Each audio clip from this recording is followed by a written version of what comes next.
Pozdrav drugari! Ako ste ovih dana naletjeli na informaciju da je Elon Musk iz Republike Srpske, možda ste se obradovali, možda razočarali. Ako ste se razočarali, znači da ste upućeni u dvije stvari.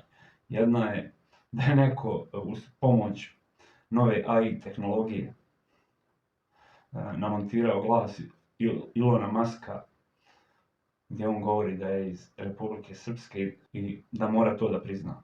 Tačnije da je iz Šipova. To je AI inteligencija na koju je izgleda nasjeo i gospodin Siniša Ljepojević.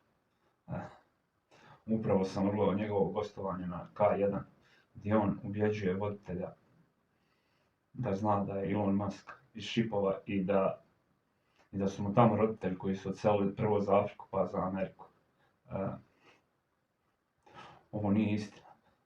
Elon Musk nije iz uopšte Balkana, a ne Republike Srpske. Ne znam odakle, mogu provjeriti ako me neko izazove. Ali najviše mene ovdje razočarao Ljepojević. Pazite komentar gospodina Zorana. Taman pomisliš, evo neko pametan, kad ono obruka se za medalju.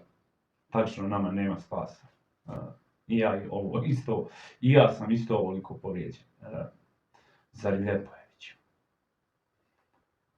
Nemoguće da je nasjeo na nečiju neslanu šalu, a još više je nemoguće da stvarno vjeruje u to. Elon Musk nije iz Republike Srpske, nije iz Šipova i nije rođak zmaja od Šipova, što su se neki šalili.